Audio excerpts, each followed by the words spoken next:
Thank you for joining us for another episode of the ABCs of Politics and Culture. We're glad you're here.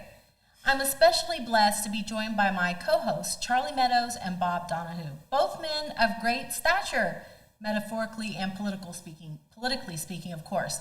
Although, depending on the day and the political debate, Charlie may claim the metaphorical height advantage.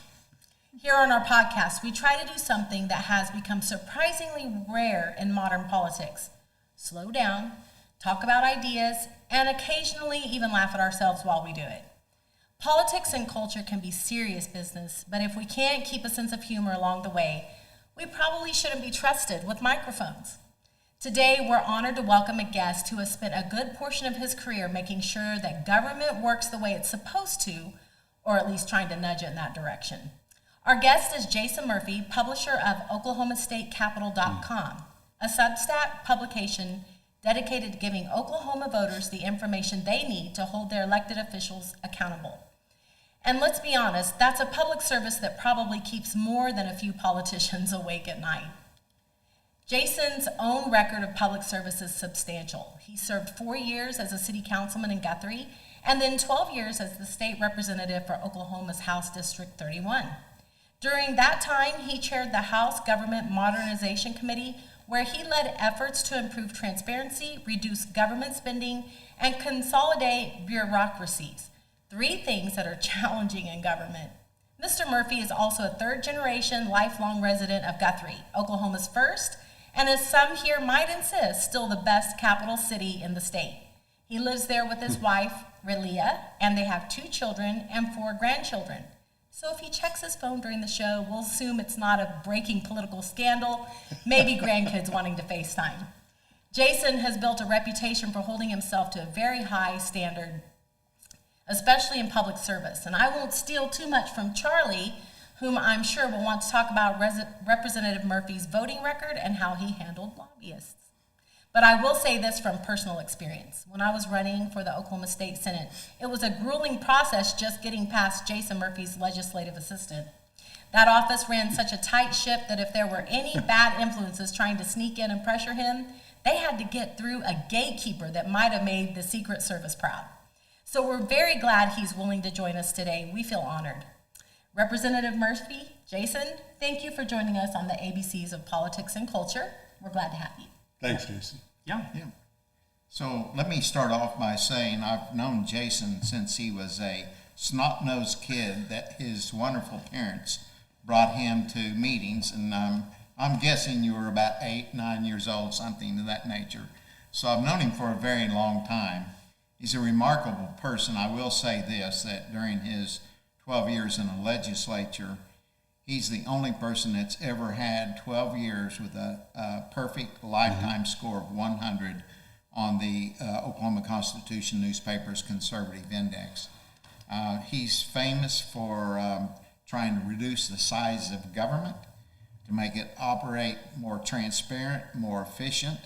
And those are things that many of his colleagues in the past, and even those in the legislature today, would prefer not to see happen. So we've asked him to come here today and talk a little bit about what some of the activities that you're doing with your Substack, what you're trying to educate the population on. I'll say this, when Jason was in the legislature, every week he would write an email and send it out to people on his list. Well, the newspapers began to find that out. The Edmond Sun, the Guthrie paper, the Crescent newspaper, they all wanted to carry that too, so they started carrying that. And Jason taught this district to be more conservative than it was, because these were not fluff pieces to make him look good, but these were pieces to educate people about what is involved in good government. And so we're really privileged to have you here today, Jason. I hope I set a high enough bar. You better not let me down, buddy. Well, I'm disappointed. I was told that I was going to be on the Greg Gutfeld show today. And I mean, the A is great. I'm not going to complain. I'm happy. You can compete with Greg Gutfeld, but the B and the C, come on. What did I say already? Well, The Oklahoma State Capitol product basically is an extension of what you referenced, which was as a state representative, I would write each and every week. And it was my goal at that time to essentially find a way to communicate back to the district, hopefully to put in the work effort as the incumbent state representative to educate those in the district through the lens of, hey, would you like to know what's going on in the state capitol today, and give them substantive insider information coupled with the educational elements of conservatism, why what was happening was either a good thing or a bad thing, tie it back to those foundational components and principles that unfortunately, more likely than not, were missed in a lot of individuals' educational experience through the public common education system. Yes. And really help grow the knowledge level of the Wait, constituency. you said common education? You mean the government schools? Most likely, Okay, yes. all right, go I ahead. would I'm say sorry, that's a correct synopsis. Yeah.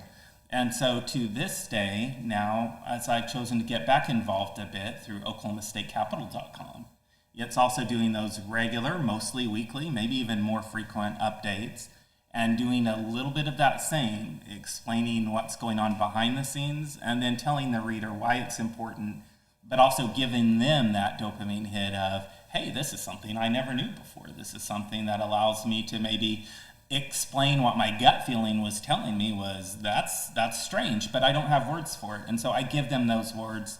Those readers are appreciating that, and I think it's starting to make a real difference. Jason, you've changed from the time you were in the Capitol building until now. How you present your content. Yeah. It is definitely more in depth and more of the inside scoop. Before, it was on principles of good government. You had a lot of that in there.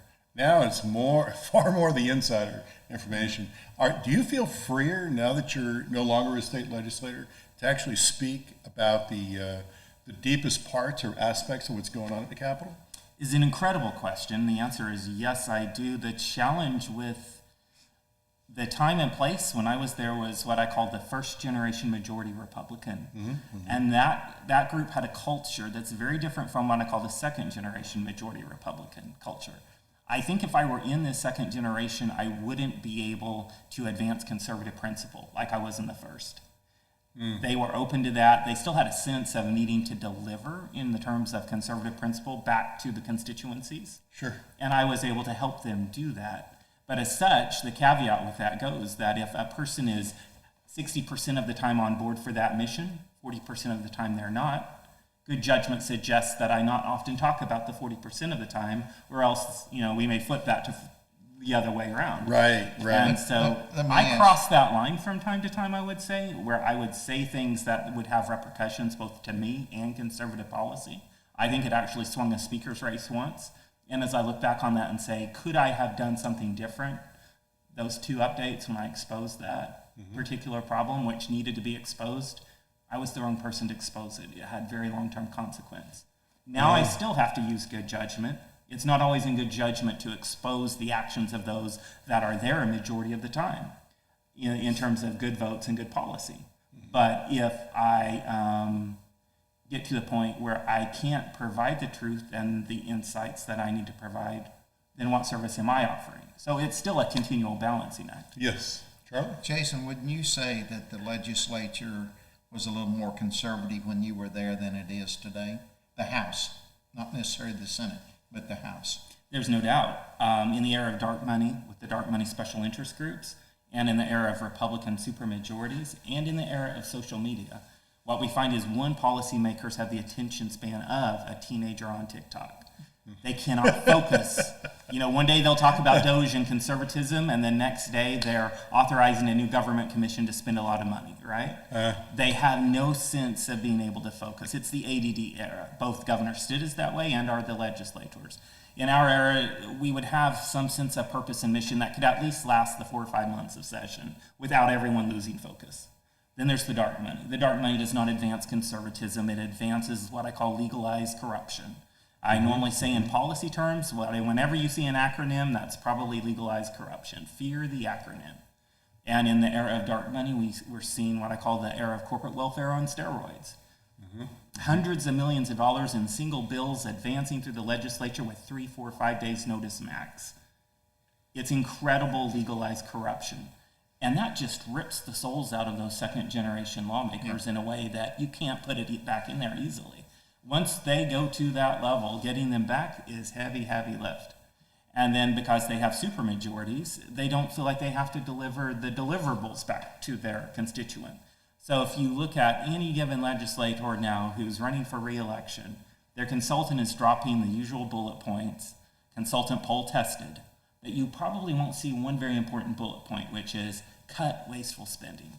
It's because even those consultants who can make a blue sky green in a moment's time can't even sell that one because they just don't have what it takes to do effective conservative oversight and governance.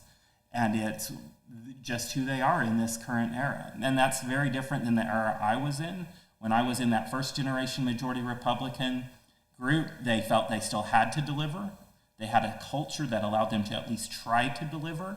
They violated those principles on a regular basis, but their sins were offset by quite a few righteous actions. This group doesn't have that. So I would say that there's two reasons for that primarily.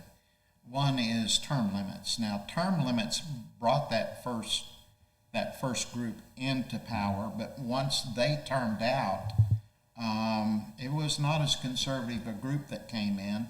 The other thing is we did have a state legislator that raised a lot of money a number of years ago, and he challenged, I believe, 12 of the most conservative lawmakers. Now, this is a Republican challenging Republicans in the legislature, and through the primary and the primary runoff, they took out either 11, they took out all but one. So you lost two groups of conservatives, that group you were with, and then you had even more conservatives that were taken out. The House is trying to rebuild that now. They're in the process of that, but it takes some time. You're referencing the Great Purge of 2018, and that's the other really huge factor in why the second generation Republican majority is far less conservative. It's because in 2018, House leadership, House Speaker Charles McCall, Majority Floor Leader Eccles, I believe had full knowledge of and stood by while their lieutenants purged the caucus of Republican conservative representation. And what they did is they called for a generation, the conservative leaders of this state, who start out in the House closest to the people, where grassroots conservatives, even in the era of dark money, can win because the districts are smaller. And they called them. They basically removed for a generation the majority of those members. A few kept the lights on, very courageous members in very dark times for a whole decade. We're getting that back now finally. And my take on it is that the dark money has begun to lose its power. Sometimes when a grassroots candidate gets hit, my take on it is, you know what? The people see through this now, and the dark money can mail on you every day and run ads on you all day. And they might as well as be running ads for you. In fact, maybe they should go to the Ethics Commission and disclose these ads are actually on your behalf.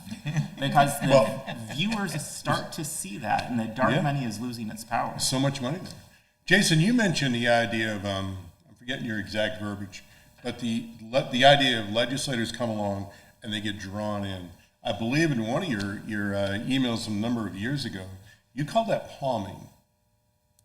All right, the whole idea of how they get drawn in. Could you explain that in greater detail? I think people would appreciate hearing that.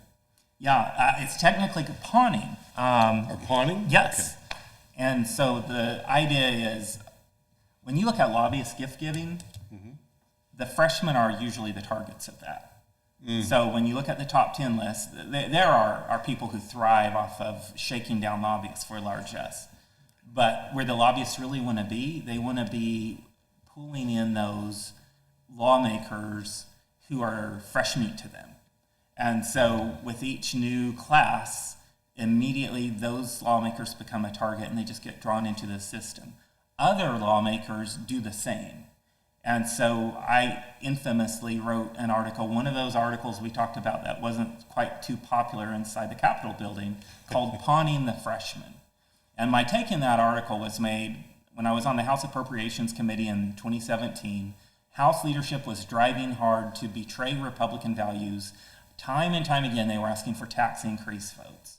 And I remember sitting there, and fee increases, and I will tell you, you never see anything more rabid than politicians foaming at the mouth when they're scared to death and trying to betray their electorate and raise money through fees and taxes. There is not a fee or a tax they will not consider raising. And as they threw vote after vote after vote at us trying to raise those fees and taxes, I took note of how they would pawn the freshmen. And I was like, why are you having the freshmen carry these bills whenever it's betraying their values right off the bat? And my take on it was, go have the sinners commit the sins, don't have the innocent people. But that was the game then, wasn't it? It was that if they can get those freshmen to sin right off the bat, then they'll go deeper and deeper into sin, and there's nothing they're going to do. There's no way they're going to reclaim their souls. So I wrote about it and exposed it, and that was not a popular thing to do at the time, but that one needed to be done. And so to this day, that term has stuck.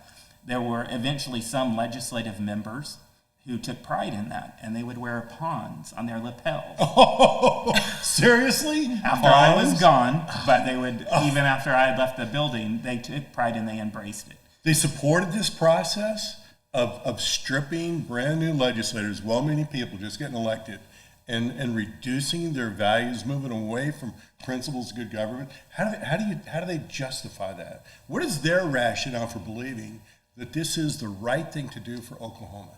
They believe they're being effective in governance, that they're not being ideologues, that they were elected on one platform, they were elected to office, and now that they have to govern, they're going to be effective in governance. And in that way, they believe themselves to be statesmen. They take pride in that. And once they embrace that mindset, there's nothing they won't or can't do.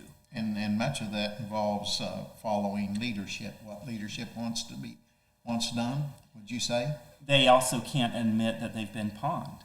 So they're putting those pawn pins on themselves as a representation of the sarcasm of the thing. But the interesting element of it is now that the pawns are seniors, they're kings. When the pawn becomes the king, right? One of the foremost pawn freshmen today is the Speaker of the House. And so I can look at what's going on and I can say, here's someone that was pawned, and now, of course, he does the pawning. It's so interesting to watch. But that's how the system works. When you take that regular person out of the real world, put them in that artificial world where from moment one, the lobbyists and the other politicians and the institutions of power and the governments and the bureaucrats are just coming at them all day long, they lose their way, some very, very quickly, and some do it year by year by year. The one who did it slowly, that I would point to as the epic example, now Labor Commissioner Leslie Osborne. When she came into the legislature, she was brilliant. She was pure conservative. When her bills came through, they were solution bills. She was a hard worker, and her values were there. And now today, you know, she should be a Democrat if she was doing this the honest way. I heard her speak at an ACO conference, and following her was State Auditor Cindy Byrd.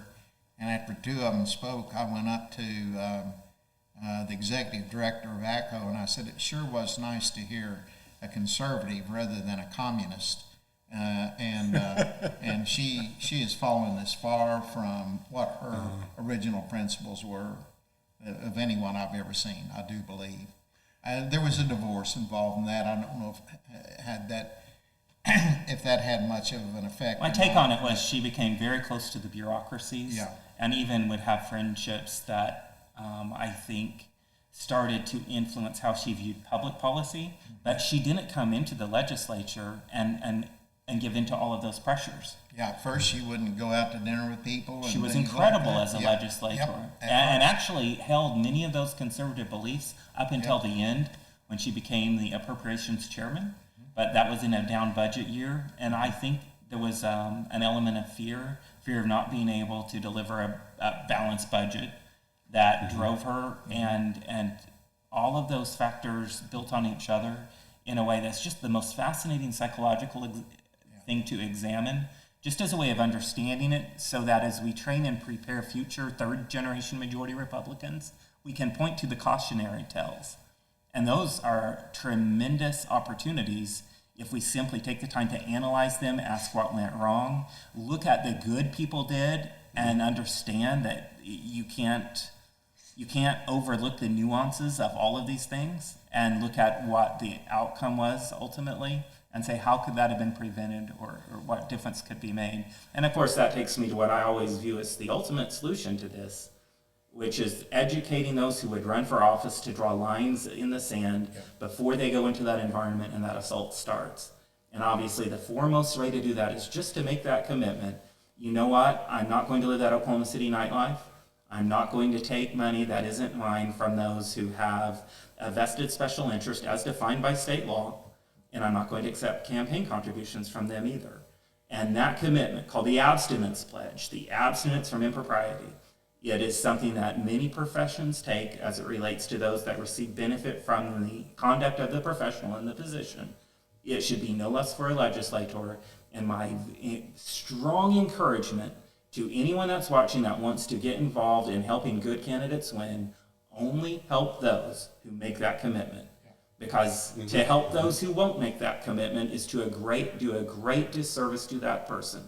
Because if they win, they're going to undergo something, having not drawn that line in the sand, that few humans are equipped to survive. And that commitment, I think, probably would be defined as, I will take no money from a lobbyist. And I remember one time when a lobbyist dropped by and left a gift at your office.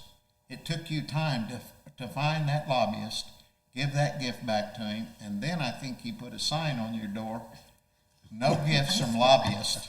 And so, you drew that, but the reality is so many of these people, they go out at night for their steak dinners and a few drinks with lobbyists, and of course, they'll all tell you that the lobbyist doesn't influence them at all.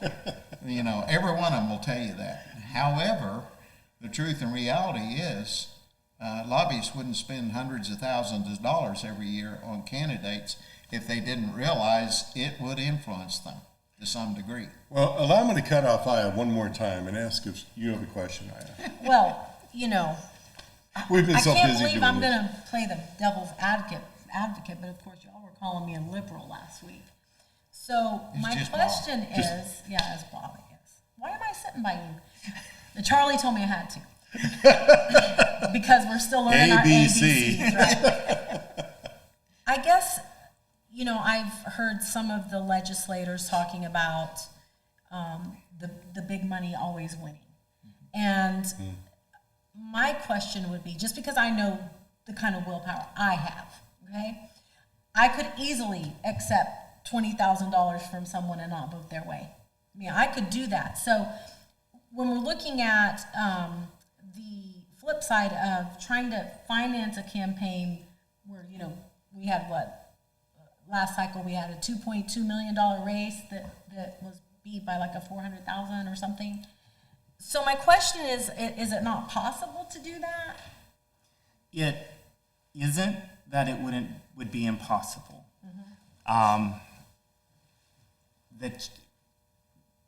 The thing is that I, as the voter, know human nature. And you're going to cast 1,000 votes over the course of a single year. When you take that money and you cast those 1,000 votes, I, as the constituent, probably will know about 5 to 10 of them. Right. And of the ones I do know about, should we disagree, once you've taken that money, in my mind, the question will always be there. She says it didn't influence her. We all know human nature. I don't understand her logic on this vote. I sure understand mine. Was it the money or not? Now, maybe it wasn't. But do I know that? And will I ever know that? When you make a contract with me, you work for me as my senator representative, and you take that money from that special interest, you've betrayed me, your boss, just the same as a purchasing agent who works for a company who took a personal benefit and then decided to engage in a contract with a vendor who gave that benefit. That boss, you might tell that boss all day long, boss, I got you the best deal.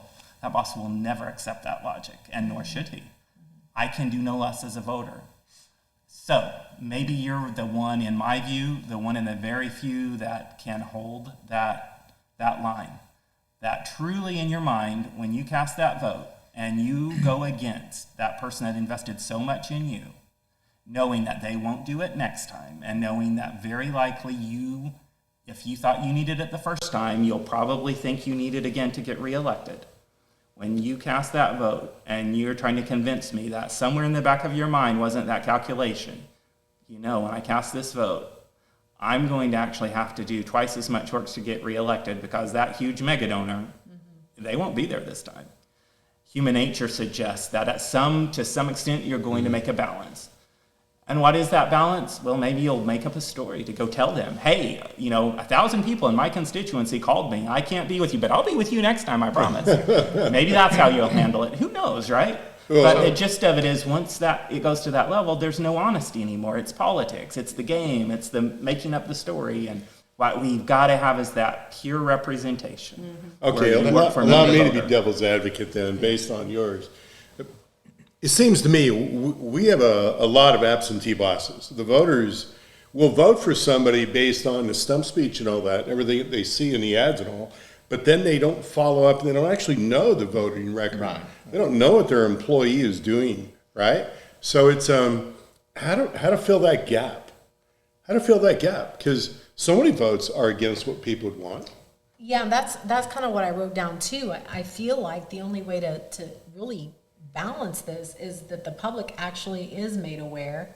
And I think that's what this podcast is actually. Well, the public has to understand the principles of good government. If they don't understand them themselves, they have nothing to measure the performance of a lawmaker, a candidate or a lawmaker. I do want to take up for Aya on this on one perspective. On Wednesday, we're going to have Don Spencer on our program. Now, Don is the executive director of OK2A, which is the most effective organization in the state of Oklahoma. Every good Second Amendment law that we have or bad one we've killed is because of this organization. Aya is actually the president of the Logan County OK2A. Now, he doesn't have to influence her because they're already in agreement on the things that they agree on. But if she were running, they do have a PAC and they do contribute. Would it be wrong, because Don is a registered lobbyist, would it be wrong for her to take money from this PAC since they are already in agreement? They would want to give to her because of what she stands for. Sure. You're going to put Jason in a spot about OK2A's contributions? Well, Charlie, I thought you were friends with Don. I am count? friend with him. Is he going to principals now? So, go ahead, Jason. In the battle between grassroots groups that have paid lobbyists and special interest groups that have paid lobbyists, it's a losing proposition for the grassroots. Just do know that. Yes. And I can't say that there aren't certain groups that have decided to hire a paid lobbyist that don't agree generally with grassroots principles and that don't do really good work defending that area. Yeah. But I would say that in order to be consistent, it's important for the candidate to draw that line that just says, if it's a PAC with the lobbyist with the state, I need to draw a clear line that I can defend and explain and keep pure. Yeah. And sure, maybe it would be a fine commitment to say, I'm a candidate and I'm running. I will tell you which groups I'm going to accept money from and no others so that you will know ahead of time. Yeah. So I'm taking this pledge. There are 3 exceptions that I view as grassroots groups that align with my contract with the voter. Mm-hmm. And when you get right down to it, and to a little bit of your point about the people being so involved in real life that they don't have time to figure out those thousands of votes that happen in the fake life, in the fake world, it's a point well taken. And so the question then becomes, how does the legislature base their vote? And my suggestion is, this is not unlike any other employer-employee relationship. When the candidate campaigns and says, I'm for smaller government, as they all do, and then they vote to give away hundreds of millions to corporate special interest, add new bureaucracies, increase fees as they always do, make new agencies, boards, and commissions frequently, and any number of other values betrayals of that small government stands. They are lying to their boss, and they're serving a subversive agent, which are the special interest in government institutions and lobbyists who actually pay them basically to do that, and that's where their loyalties lie. Now, there are a handful of groups that are the counter pressure on that, and they'll put in money through the grassroots, and they'll do it in a way that sometimes offsets that impact. But for every penny they spend, those special interest groups have $100 to spend. And so my view is just make a very clear line in the sand commitment so that the people know, adhere to that. And then I, as a person that might be working in the real world, to defend that voter you described, maybe I believed all those things that came in the mail, but I don't have the bandwidth, frankly. I can listen maybe to podcasts like this one. I can maybe read the Capitol. But even then, they have church to go to. They have the kids to take to soccer. Life is very complicated in the modern era.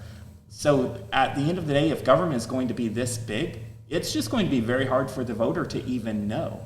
And then, of course, when they talk to their elected official, even if they go and talk to them in person about it, that guy is going to lie to them, and they don't have the knowledge they need to fight through the lies. And on the grassroots circuit, when those guys are up there at the grassroots groups talking, they're grifting. They're complete grifters. 90% of the establishment candidates who are running for statewide office right now are grifters. They're showing up, they're saying, I'm the conservative in the legislature. No, they're not. They're absolutely not, and I can see it every day. It's really frustrating, but it's a big grift. But to the credit of the person in the audience, they don't have the bandwidth to know the specifics. Sometimes they'll raise their hands and say something like, oh, well, your conservative index score was 40-something. That's not, that happens, and that's a beautiful moment when it does happen. But the gist of it is, for most voters, it's just really, really hard. But you know what? If the candidate takes that no lobbyist commitment, that solves so much of it. Because when the voter sees that, they know this is something different. And when that person casts those 1,000 votes, the number one co-opting force, and there are others, but the number one co-opting force that will cause that person to betray their commitment to me, that contract that is this, 5 bullet points: small government, close the borders, right to life and social values, Second Amendment, they're going to defend those things. Because they're going to naturally understand, to get reelected without all that money, they're going to have to come back to the voter and prove that they didn't betray those values. And they're probably going to have to do it the hard way, one door at a time.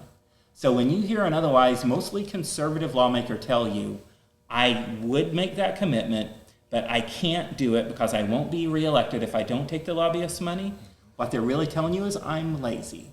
I don't want to go door to door proving my point and earning this. I don't want to have the town hall meetings, write the unique weekly update to the constituency. I don't want to be open and accessible in a way that when they say I did something I didn't, I won't be able to, with courage, say the truth. They're saying that that is an admission that they're not going to work for you as a servant, but rather they're going to go to the special interest and they're going to buy the re-election so they won't have to work hard to earn it. And then they're going to expect us to believe that, at least not once in a while, they're not betraying our values to keep that money flowing. Because as Charlie said, that money isn't being spent without reason. That money is spent for a very good reason, and we all know what it is. Now, you used to take contributions from Oak PAC. That is because we were not a special interest PAC. We were a general interest PAC, and we didn't employ a lobbyist. And so this was the guy we wanted in office because of what he stood for, and that's the reason we were happy to contribute to him. Funny thing, your very first year, last day of the session, if I remember, there was a huge, what would you call it, an overall spending bill full of all kinds of things. And you were a no on that. And one of your colleagues stood up and said, Murphy, isn't the Pollard Theater in your town of Guthrie? You said, yes, sir.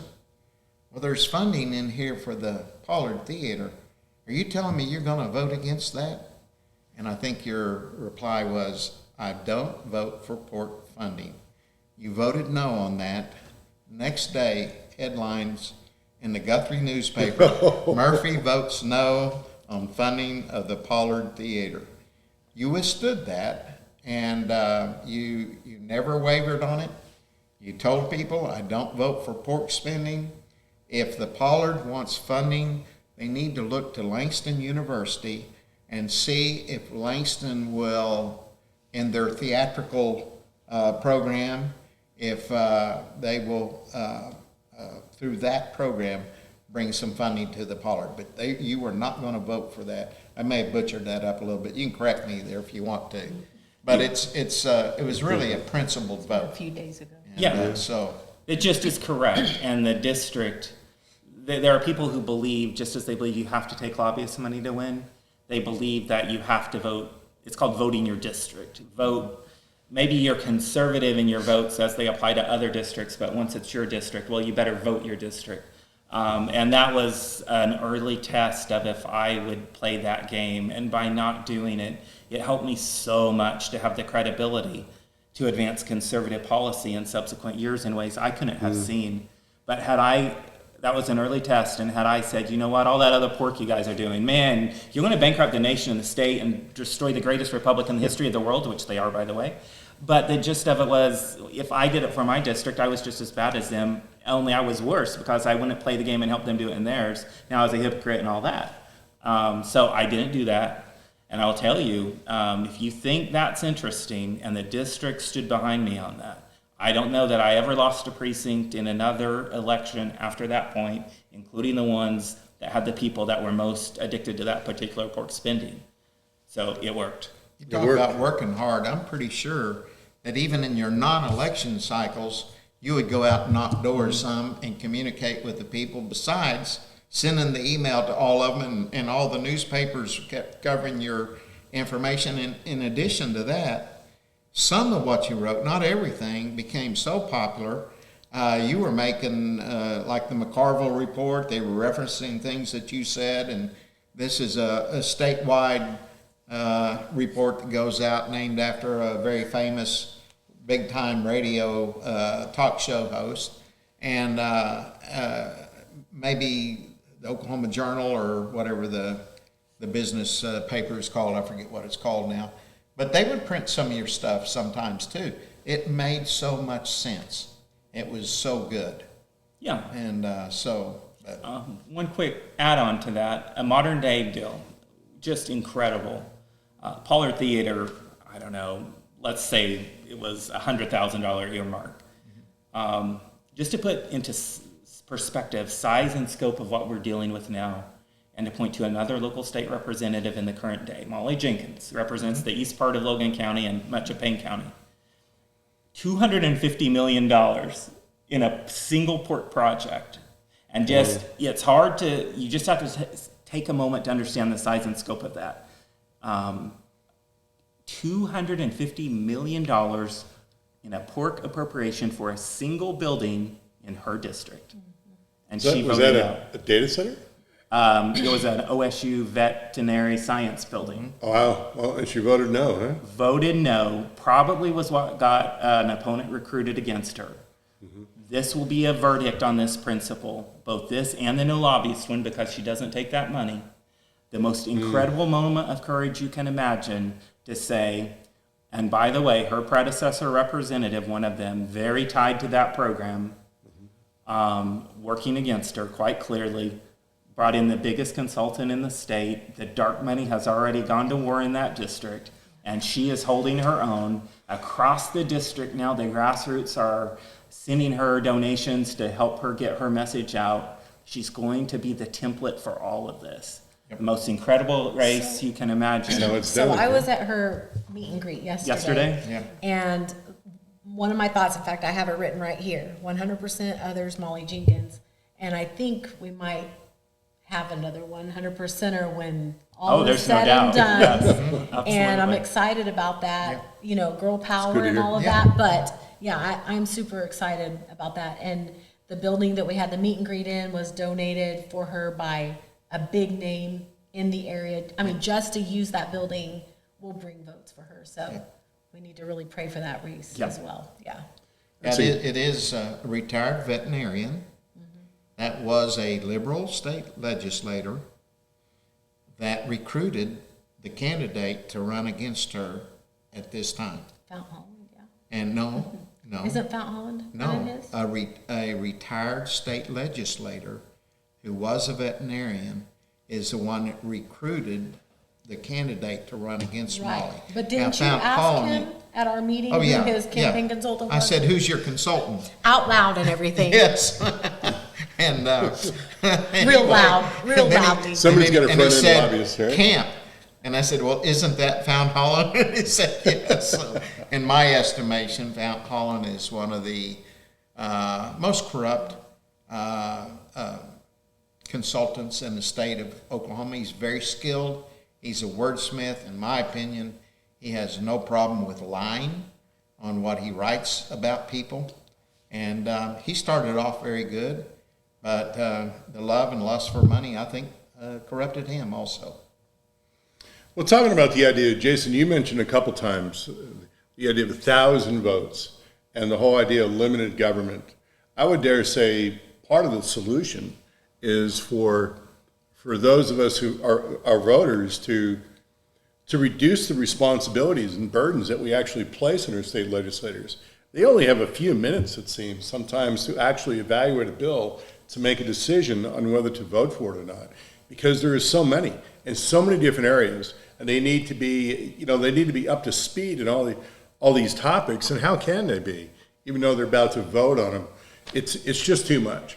Many things ought to be outside the state level jurisdiction. Maybe they should be more local. Maybe the government shouldn't be involved in them at all. They ought to be. We place a big burden on them. I wonder if you can address that. Yeah, and so back to Fount Holland. Stay tuned for this week's update from the Oklahoma State Capitol. Set to go out on Tuesday. Not totally signed off on yet, but if it's greenlit, we'll be talking about Fount on Tuesday. Stay tuned. I don't know when this airs. Okay. But the amount of time, you might be surprised. The amount of time. There's tonight. No, Okay. tomorrow, Monday. Oh, okay. That's Okay, so tomorrow morning, look for the article from the Oklahoma State Capitol to learn more about Fount Holland. Yeah. I read every one of them. I'm looking forward to it, Jason. You'll enjoy this one. So I do actually. I I'm have not no, I lying. have no doubt. I have no doubt. So the gist of it is you have plenty of time to educate those legislators if you build a strategic relationship with them that isn't based on pandering. So it's one thing to go in and constantly, Mr. Legislator this, Mr. Legislator that. In their core, they don't respect that. But it's another thing to occasionally send them very handcrafted emails that are short and to the point. Get to know them at the event, send them a text or two, and say, I was told this, what's your response? And then if you know that they're gaslighting you, and if you're informed and do your homework ahead of time, you'll know, but always anticipate each response. And if you want to prepare for it the right way, use AI or some other product to prepare for it. It can think like a gaslighting legislator and can take you through those steps. And then hold your own in that back and forth.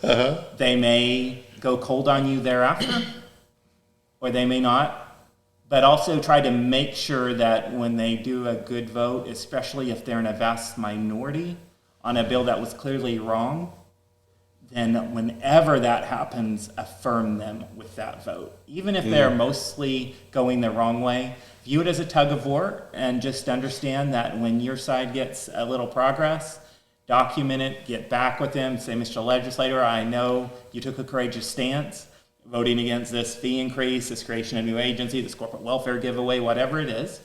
If you need some illustrations, I could point you to Oklahoma State Capitol. I'm now publishing a yearly report called The People's Audit. We list 93 of the worst votes of the previous session.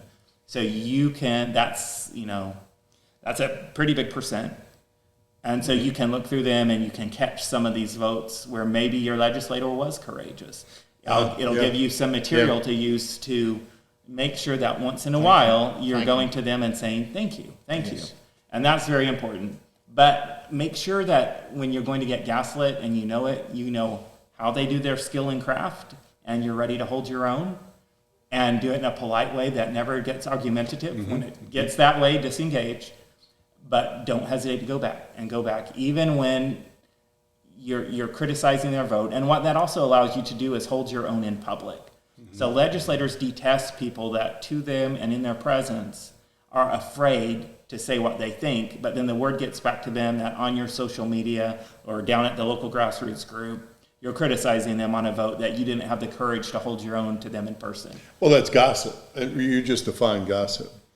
Well, let me ask you this. You have this Brother Bob.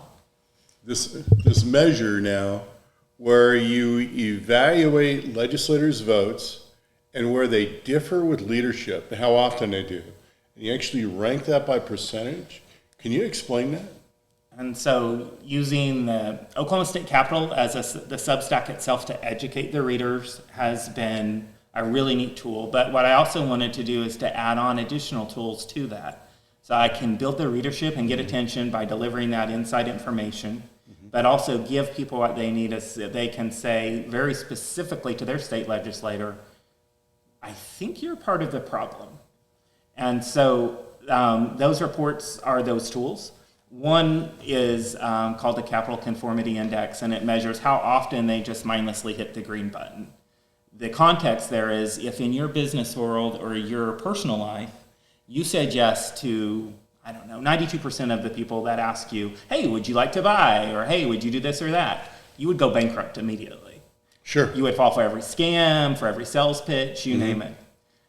The capital world isn't that different. There are so many bad bills that are thrown out for consideration. And so when the lawmaker plays the game where all meaningful deliberation is done behind closed doors, the ceremonial aspect of that process is the open part, but it's just pretense and theater. They're hitting the green button almost every time. And so the measure is if your lawmaker is hitting the green button in excess of 90% of the time, they're part of the problem. You know it and I know it. Yeah, so the idea is you have all these bills that run through committee and the whole process, and those that are not desired by leadership and the core decisions, they get weeded out. And the only bills that survive long enough to get to the floor for a vote, if I have this right, the legislators will generally understand those are the ones that leadership wants. So just hit go. Hit the green button, vote yes, just vote yes, because that's what leadership wants.